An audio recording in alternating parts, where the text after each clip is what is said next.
Сразу несколько дисклеймеров важных. Во-первых, если вы считаете, что депрессии не существует, что это просто лень или что нужно просто выйти на улицу и начать радоваться, выключайте это видео. Второе. Если вы хотите мне что-то написать, пожалуйста, не делайте этого. Посмотрите сначала видео. Если вы хотите обсудить что-то, что касается вас лично, и вам нужен человек с похожим опытом, в таком случае я открыта. Но если вы хотите просто задавать вопросы, не делайте этого, я вас очень прошу. Не спрашивайте, как у меня дела, а просто потому что этим видео я как раз и хочу ответить на все вопросы.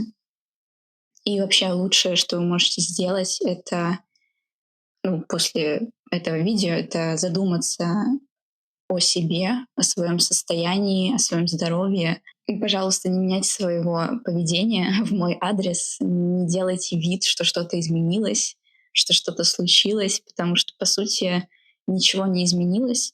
Здесь я хочу поделиться чем-то личным и очень уязвимым, поэтому мне, правда, будет легче, если вы, не будете делать вид, что что-то произошло.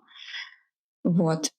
Цель этого видео — ответить на все возможные вопросы, помочь тем, кто может проходить через подобный опыт, кто может быть в этом состоянии и кому может быть полезно услышать чужой опыт и вообще увидеть, что это случается.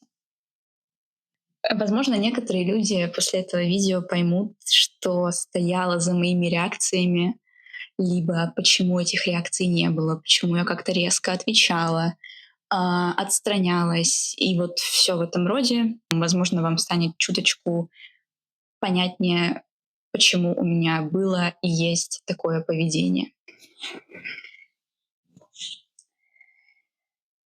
Я даже не знаю, как начинать, хотя у меня тут набросаны мысли, которые я хочу сказать. Но я, наверное, начну с фразы, которую я где-то прочитала. И мне очень понравилась цитата, что мозг — это такой же орган, как и все остальные в нашем теле, и он тоже имеет право болеть. Если он может болеть, то для этого нужен доктор, чтобы это как-то починить. За самой красивой картинкой в интернете может скрываться что угодно. Никогда не судите о состоянии человека, о его жизни, по тому, что он транслирует в интернет, потому что не факт, что он транслирует все. Скорее, он не транслирует все, это просто невозможно. Порой самые красивые картинки скрывают самую одинокую и несчастливую жизнь. Наверное, я буду говорить в хронологическом порядке. Я просто поделюсь вообще всей историей и как я докатилась до жизни такой. Я надеюсь, что микрофон не хватает все звуки лишние, которые вот там за стеной где-то происходят, либо тут трамвай еще ездит, поэтому пардоньте. Не, давайте все-таки я сначала расскажу, что такое депрессия вообще, потому что, возможно, люди не все понимают, как это устроено на химическом уровне. У нас есть нейроны в мозге, да, и эти нейроны как-то общаются, передают друг другу сигналы. И вот между двумя нейронами есть синапс. Это пространство между ними, в котором и происходит этот обмен. И есть нейротрансмиттеры или нейромедиаторы, такие как серотонин, допамин, норадреналин, которые помогают передаче этих сигналов. В норме нейрон 1 передает сигнал нейрону 2. Он вырабатывает серотонин, этот серотонин хватается вторым нейроном. При депрессии может быть несколько ситуаций нарушений вот этого химического, нейрохимического баланса. Во-первых, серотонина просто может мало выделяться, вырабатываться. А во-вторых, его может вырабатываться достаточное количество, но второй нейрон, у него ослаблены рецепторы, и он просто не хватает весь этот серотонин. То есть серотонина в конечном итоге недостаточно. Либо серотонин вырабатывается, но хватается обратно первым нейроном. И на чем построены антидепрессанты? На том механизме, что большинство из них работают так, что они блокируют обратный захват серотонина. То есть вот этот первый нейрон, он выпускает серотонин, и чтобы он не хватал его обратно, мы принимаем антидепрессанты, и как бы серотонин подольше остается в этом пространстве, в синапсе, между нейронами в надежде, что второй нейрон, у него достаточно времени, чтобы все-таки захватить этот серотонин. Ну и, соответственно, когда нарушается вот этот нейрохимический баланс, это нарушение, и его нужно лечить. С ним нужно что-то делать, потому что если этого не делать, то, как я прочитала, могут как бы развиваться последствия, может в целом нарушаться работа мозга. В общем, это не очень хорошо для мозга, поэтому да, это нужно лечить, но чтобы это лечить, нужно сначала вообще понять, что с тобой что-то не так. А теперь мы переходим к самому интересному, но на самом деле просто к истории. Началось все с августа прошлого года, когда за короткий промежуток времени, там буквально до 2-3 недель, у меня вот в этот промежуток времени случилось несколько травмирующих событий. И под травмирующими я понимаю события, которые очень сильный след оставили на мне, эмоциональный, психологический.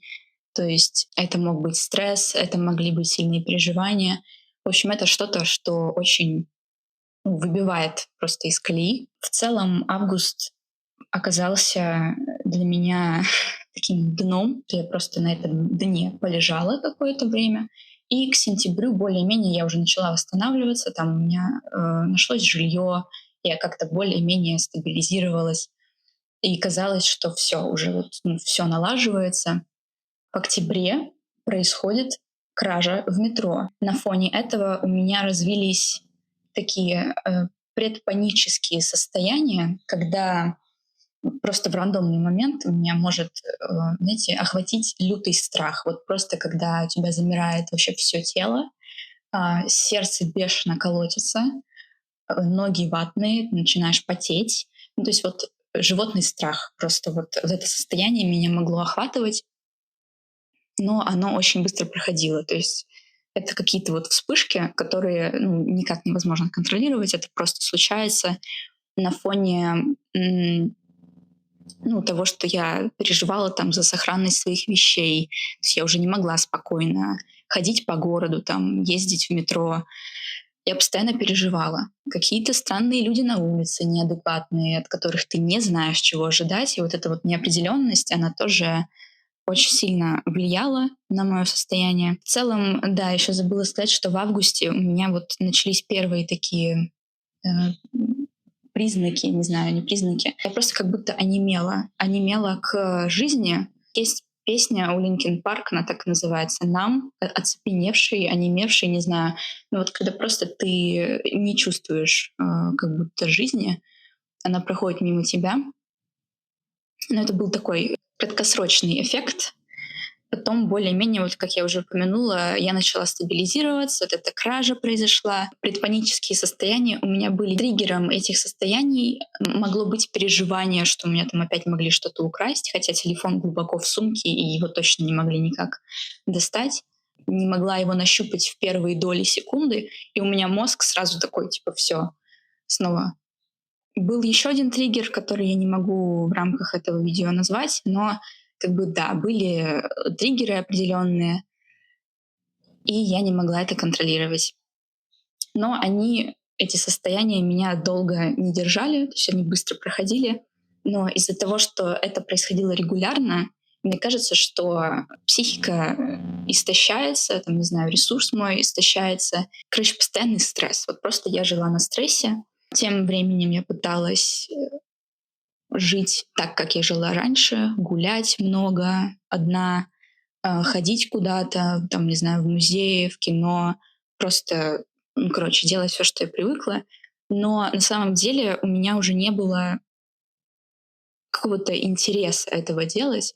Я просто по инерции продолжала это делать. И мне казалось, что это просто какой-то временный такой этап, когда я там, не знаю, у меня кризис, у меня какой-то эмоциональный спад. Ну, в общем, мне казалось, что ничего страшного, что это закончится. И я через силу себя заставляла выходить из дома, чтобы как-то себя поддерживать в привычном состоянии. Но у меня уже это не вызывало радости, у меня не вызывало радости то, что вызывало радость раньше. И это первый звоночек, когда то, что вам раньше приносило удовольствие и какие-то положительные эмоции, больше такого не приносит.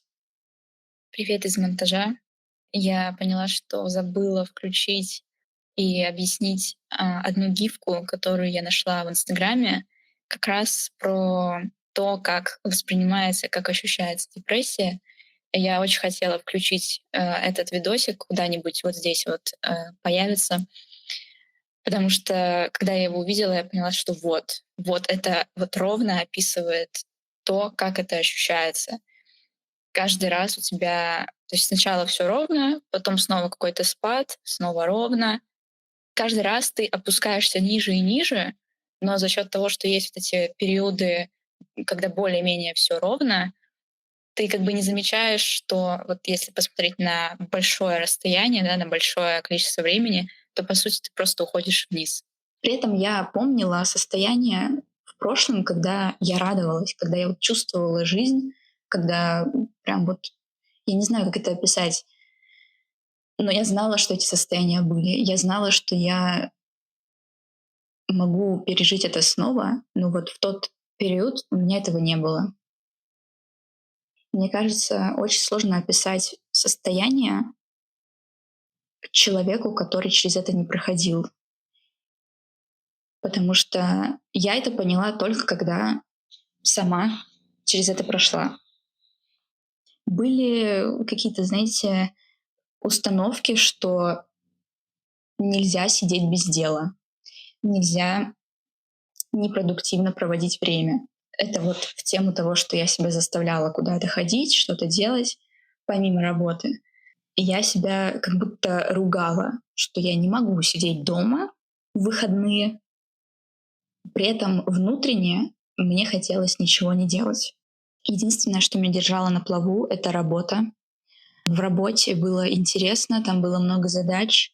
Ну, я чувствовала какую-то ответственность, я чувствовала, что там есть цель, и поэтому я очень много работала, очень как бы сильно вкладывалась, просто потому что это было единственное, что меня как-то интересовало. И я прям реально ударилась в работу, брала все возможные инициативы, которые только могли быть. Это единственное, что меня держало. А в остальном я начала ощущать лютую бессмысленность, пустоту. Я вот тоже не знаю, как это описать, состояние вот это, когда ты просто вот сидишь, и ты не понимаешь, зачем все, вот все, что происходит вокруг, зачем оно. То есть как будто ничего не имело смысла, вот абсолютно. Опять-таки я верила, что это просто кризис, что я просто прохожу через этап, когда по-старому ты уже не можешь, а новое еще не сформировалось. Вот это кризис, мне кажется. У меня это было другое, но я не понимала, что это. Все было ровно, никаких эмоциональных потрясений, то есть все как-то было стабильно, ровно. Скорее даже все равно. Приближался Новый год. Новый год я встречала одна, и сейчас это звучит как-то очень грустно, но на самом деле у меня не было сил ехать домой, в Россию. Это было бы тяжело для меня и физически, и эмоционально. Я не была к этому готова. Но при этом я спокойно встретила Новый год дома, одна в квартире. Мои соседи разъехались. Я готовила оливье, и как-то вообще все было более-менее стабильно. Но сейчас я понимаю, что уже тогда я была очень сильно истощена. Я была постоянно на стрессе каком-то до этого. Ресурс был исчерпан, мне кажется. Я не знала, как это восстановить. В попытках как-то заполнить вот эту бессмысленность, пустоту, я начала ходить в спортзал. Это стало моим новым хобби, увлечением. Сейчас я стабильно все еще хожу в спортзал. Чувствовала себя очень уязвимой.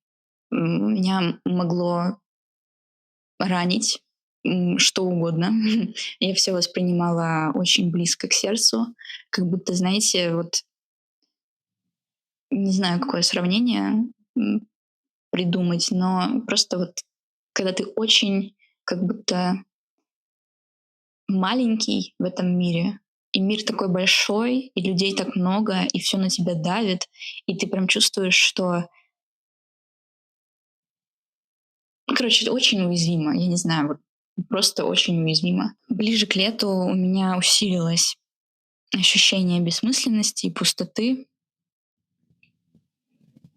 И у меня было несколько раз таких прям очень жестких спадов состояния, настроения, не знаю, прям каких-то очень темных состояний. В один из таких эпизодов ко мне просто пришли мысли о людях, которые по собственному желанию, да, уходят из жизни.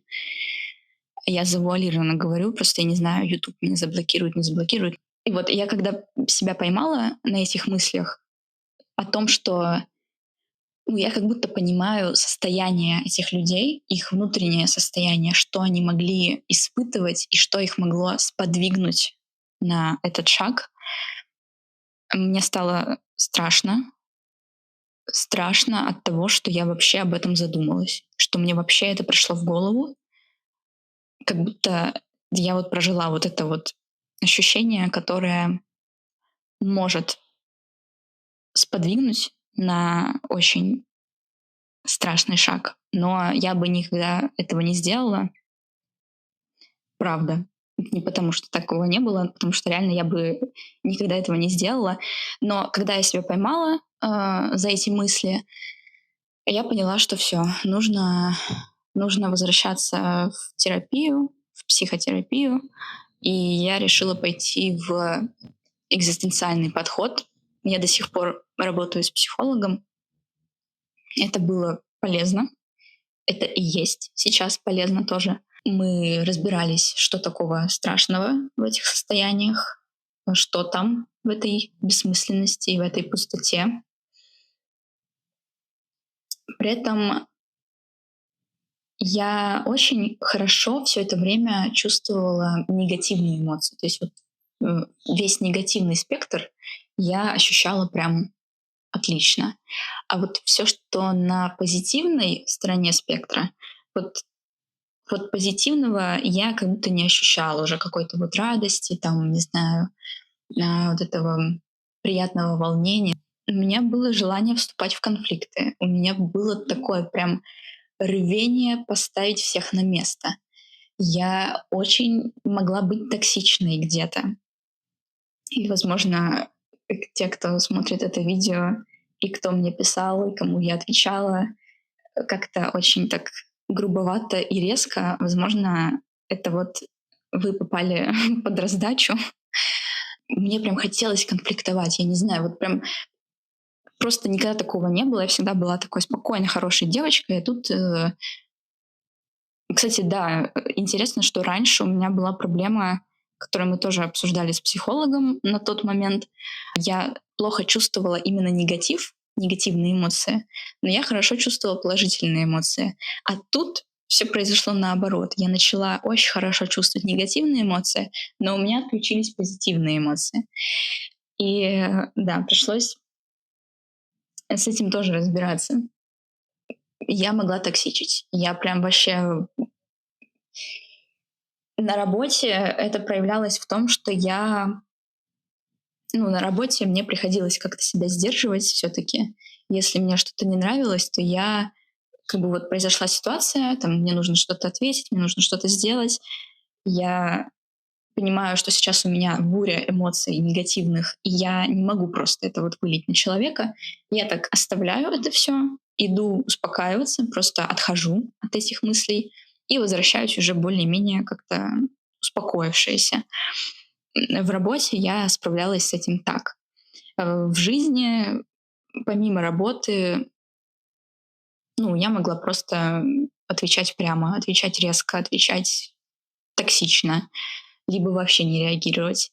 То есть это вот было начало лета, и я жила мыслями о предстоящем отпуске, предстоящей поездке в Питер. Я думала, что вот я приеду в свой любимый город, у меня будет столько положительных эмоций, я буду так рада, у меня все пройдет. Я жила этими мыслями, я жила вот этими ожиданиями о том, что мне будет хорошо, мне станет хорошо впервые за почти уже год. И тут начинается самый трэш. Я приезжаю в Петербург, и я не чувствую ничего. И при этом я жила на Невском, в самом центре, но у меня не было желания даже выходить из дома. Я просто не понимала, что со мной происходит. И опять-таки я заставляла себя ходить гулять. Я просто себя за шкирку вытаскивала, потому что, ну как это так? Я приехала в отпуск, проделала такой путь, чтобы сидеть дома. В один из вечеров вышла на Невский, просто впервые за день. Я такая выхожу, такое закатное уже солнышко, и я иду, я смотрю вокруг, очень много людей. Я вот почувствовала себя в каком-то муравейнике, просто вот очень много людей. И все это на меня давит. Мне прям вот опять-таки я ничего не чувствовала, но мне было так дискомфортно, мне так хотелось просто вернуться домой, не знаю, в Берлин вернуться, вот мне хотелось, в свою привычную рутину. Когда я шла по Невскому, думая вот об этом всем, у меня даже начали наворачиваться слезы просто от того, что я смотрю на людей, я понимаю, что там кто-то улыбается, кто-то там идет с кем-то за ручку. Я смотрю и понимаю, что вот у людей жизнь, они радуются, им нравится, но при этом я не чувствовала смысла. Вот тоже я не знаю, как это правильно завернуть в слова, но я просто чувствовала, что как бы зачем это все? Вот зачем это все? Какой смысл в том, что вы вот тут ходите, гуляете? Типа, и вот в этот момент я взяла телефон и загуглила симптомы депрессии. Я почитала и поняла, что нет, что под меня это не подходит. Я закрыла телефон, подумала, что ну нет, давай я запишусь к психиатру просто для своего успокоения, просто чтобы мне сказали, что у меня все нормально, у меня нет депрессии, что у меня просто кризисный этап, что там ну вот нужно так пожить, все пройдет. Вот с такими мыслями я записывалась к психиатру. Прихожу я к психиатру. Прихожу я к психи... Прихожу я к психиатру. Хороший врач, специалист. Нашла ближайший вообще прием, который только был. Ну и мы начинаем общаться. Общались мы почти час. Мне задавали очень много вопросов. Ну, я тоже рассказывала, с чем пришла. Чтобы не вдаваться уже в подробности, мне говорят, что у меня депрессия. Не просто депрессия, но еще и тревожное расстройство есть. У меня был шок. Я как сейчас помню, что я вышла, с рецептами, понятное дело, на антидепрессанты и не только. И я просто шла, и с одной стороны у меня было облегчение, что у меня как будто теперь есть причина, по которой я так себя чувствую. А с другой стороны, мне было как-то просто странно, что вот оказывается у меня такое может быть. Тут я, наверное, скажу, что вот очень сложно переступить через себя, через, не знаю, свое эго и признаться себе, что, ну, ты не справляешься, что с тобой не все в порядке, что ты не можешь сам с этим справиться. Вот это самое сложное. Потому что кажется, что, ну, со мной точно такого не может быть. Ну, даже если такое может со мной быть, то я совсем справлюсь сама. Но нет, не всегда.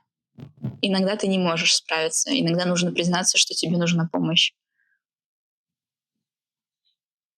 То есть это все происходит как бы в середине моего отпуска. Я, соответственно, начинаю пить антидепрессанты, которые мне выписали. Мне с первого раза подошел препарат. Я, если честно, не боялась никаких побочек и вообще об этом не думаю никогда, потому что я как-то доверяю врачам. Но тут, правда, круто, что мне подошло все с первого раза. Сейчас будет история про то, как вообще что я испытывала, да, через что я проходила, когда начала принимать антидепрессанты. Мы начали с очень маленькой дозы, то есть буквально там четвертинка таблетки. И в первые дни меня вырубало буквально через 5 минут после того, как я выпивала эту четвертинку, просто вырубало. Я так прекрасно спала, я спала много. Я помню, как в первый вот день я проснулась, и я прям чувствовала, что я так кайфово выспалась, потому что до этого у меня был беспокойный сон. На фоне вот каких-то тревожных мыслей, того же стресса у меня как-то, ну, у меня были там мыслительные жвачки: "А что, если бы я так сказала? А что, если бы я то сделала? Или как бы я там по-другому поступила?" То есть какие-то вот размышления о прошлом, которые меня, ну, там я могла проснуться посреди ночи просто потому, что у меня какие-то мысли крутятся в голове. Иногда это было прям дискомфортно очень, потому что это, ну, сон для меня важен. Мне нужно там часов 9-10 нормального сна. У меня этого не было давно уже. И, короче, да, днем тоже мне было сонливо, но через несколько дней это прошло. Тут важно сказать, что антидепрессанты, они не начинают работать сразу. Начинают менять химию мозга. То есть вот то, что я объясняла, мозг первое время, он в целом привыкает, что вот он работает по-новому. Точнее, он не работает по-новому, он работает по-старому, но по тому старому, что было там какое-то время назад. Его нужно вернуть вот в это старое, чтобы он продолжил так работать самостоятельно. Прикольно, кстати, что ну, тоже с врачом обсуждали, депрессия, она может пройти сама. И у меня был как минимум один опыт там в подростковом возрасте, когда у меня тоже вот был эпизод, он длился месяц, но он прошел. Он прошел сам. Действительно, такое может быть, но мне кажется, в этот раз просто было много травмирующих событий, как я уже говорила, и мозг, там, не знаю, психика была истощена, не знаю, нервная система была истощена. Поэтому я уже не справлялась сама. Мозг уже не справляется сам. Так вот, первое время мозг адаптируется вот к этому поведению, механизму. Я начала прекрасно спать. Через какое-то время, да, у меня уже прошла эта сонливость. Я просто замечательно засыпала, замечательно спала. Мне снилось очень много снов. А сны — это всегда, ну, почти всегда про переработку какого-то опыта, будь это прошлый опыт, что-то невысказанное, непрожитое, либо это подготовка, не знаю, репетиция мозгом каких-то ситуаций. Ну, я верю, что сны — это прекрасная возможность вообще порефлексировать, что скрывается за тем или иным сном, каким-то сюжетом, потому что ну, это может что-то рассказать о вашем бессознательном. На неделе второй, третьей я спала по 11-12 часов. Я просто не могла открыть глаза раньше, чем через 11-12 часов. И вот это я удивилась, что вот так вот это все работает, но опять-таки мне очень много снов снилось. И в целом я хорошо спала, а, прекрасно высыпалась, но просто, да, это было очень долго. Сейчас я сплю по 9-10 часов. Это моя норма. Короче, я очень рада, что сейчас я так хорошо сплю, потому что, ну да, нервная система должна восстанавливаться. И я верю, что она восстанавливается. Плюс я продолжаю стабильно ходить в спортзал, и тело тоже, наверное, восстанавливается физически. Потом у меня возникло желание уйти в тень, ничего не постить в Инстаграме, хотя я привыкла очень часто выкладывать что-нибудь, снимать. А тут мне просто вот захотелось закрыть профиль, просто уйти, ничего не постить, не появляться. Захотелось носить какую-то более-менее простую одежду, там простые цвета, типа черный, белый. Черного я стала носить больше. Захотелось всего простого, понятного. У меня исчезли навязчивые мысли. То есть исчезла вот эта мыслительная жвачка, которая постоянно у меня была в голове. Исчезла тревога. Тревога, вот реально вот эти вот панические состояния у меня исчезли, у меня их больше нет. Даже когда я прохожу мимо каких-то странных людей, я тоже не испытываю вот этого страха. Ну, то есть как-то более-менее стабильно стало. И мне это нравится. Но при этом такой побочный эффект: у меня появилась просто дичайшая раздражительность. Это вот я бы это сравнила с ПМС, но еще хуже и на постоянной основе. Меня раздражают просто мельчайшие вещи, такие как, я себе записала пример. У меня есть кофта на молнии. Этой кофте несколько лет. И вот я как-то ходила в ней, и меня начал бесить звук, который издает вот этот язычок, который бьется об молнию. И я вот подумала, блин, кофте несколько лет, и я никогда даже внимания на это не обращала. А тут я слышу этот звук, он меня реально раздражает. То же самое на работе. Меня очень дико что-то может раздражать, какое-то поведение людей, там еще что-то. Но, как я тоже раньше говорила, я просто стараюсь так отстраниться ненадолго, успокоиться и вернуться, потому что я не могу это все вылить на людей. Мозг избегает непривычного, неопределенного. Как бы тупо сейчас это не звучало, но реальный пример, как мой мозг избегает неопределенности. Хотя это нормальная жизнь, да, уметь справляться с неопределенностью. Ну, короче, я домой могу добраться несколькими путями, но самый простой и быстрый — это автобус. Чтобы сесть на автобус, нужно из офиса выйти и перейти дорогу по неконтролируемому пешеходному переходу. То есть там нет светофора. А это значит, что нужно подойти, чтобы машины меня пропустили, ну и перейти дорогу. И вот и мне стало так дискомфортно. Я вот часто говорю, я понимаю, что это тупо, но это типа реально, что со мной происходит. Я не хочу. Чаще всего я не хочу и не готова как бы выносить вот это вот эту неопределенность, пропустят ли меня машины. Может быть, это вообще не про неопределенность, а про что-то другое, но вместо этого я иду просто до метро, где не нужно переходить такие пешеходные переходы, там везде есть светофор. В целом по времени это чуть-чуть дольше, чем на автобусе. Но это вот, да, я просто не знаю, мне хочется максимально быть в своей рутине, максимально как-то ну, не делать ничего нового. И даже, знаете, просто сидеть дома, ничего не делать, вот этому тоже нужно было научиться, потому что если раньше я себя ругала и не могла вот побороться с этим состоянием, что мне всегда нужно что-то делать полезное, что мне нельзя сидеть без дела, то сейчас я уже как-то тоже с помощью психолога в том числе научилась не винить себя за это, а просто, ну, если я не хочу никуда идти, если у меня такое состояние, то я просто сижу дома, ничего не делаю, отдыхаю. Так тоже можно. Причина, почему я тоже записываю это видео именно сейчас, прошло уже 2 месяца после начала антидепрессантов. На прошлой неделе, даже больше, чем недавно я впервые почувствовала реально интерес к тому, чтобы пойти гулять.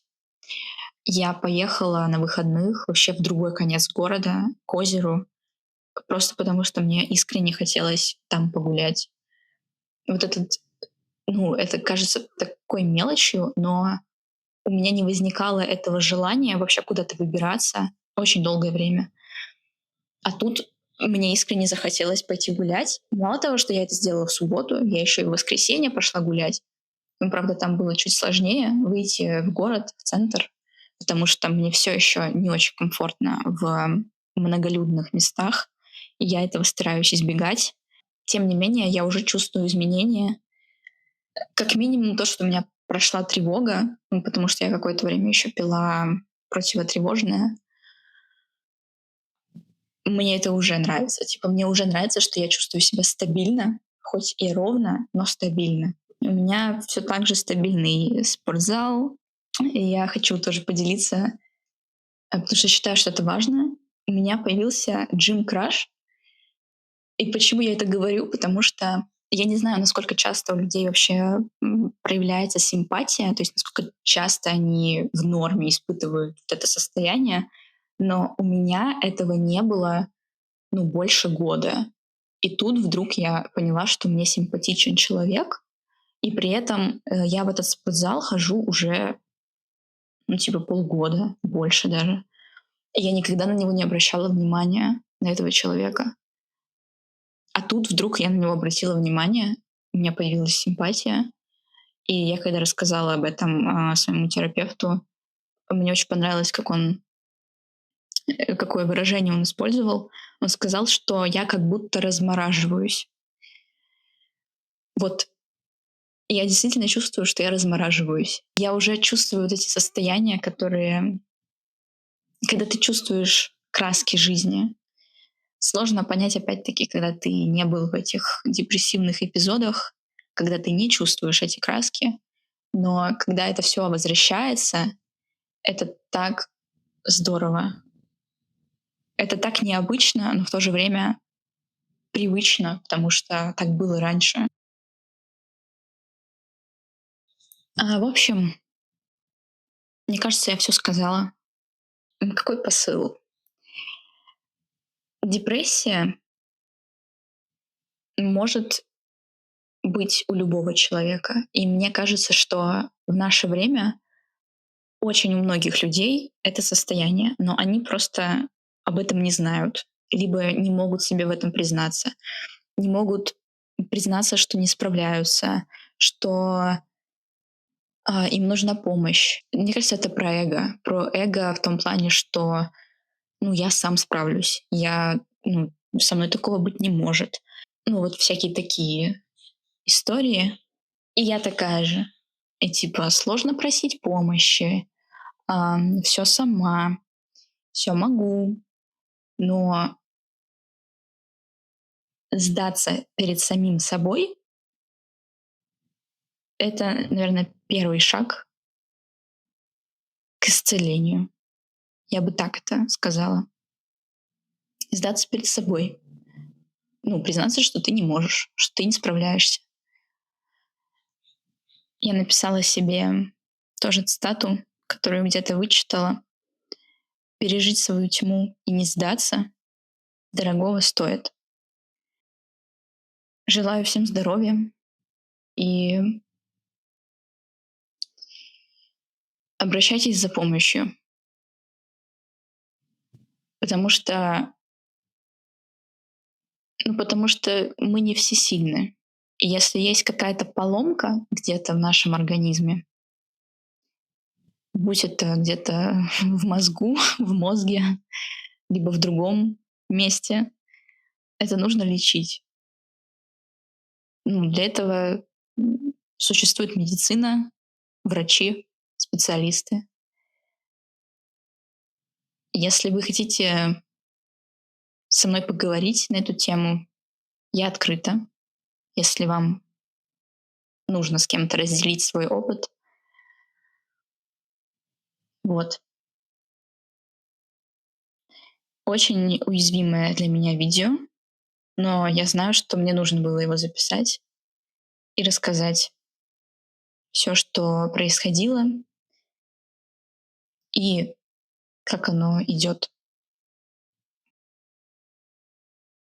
Все.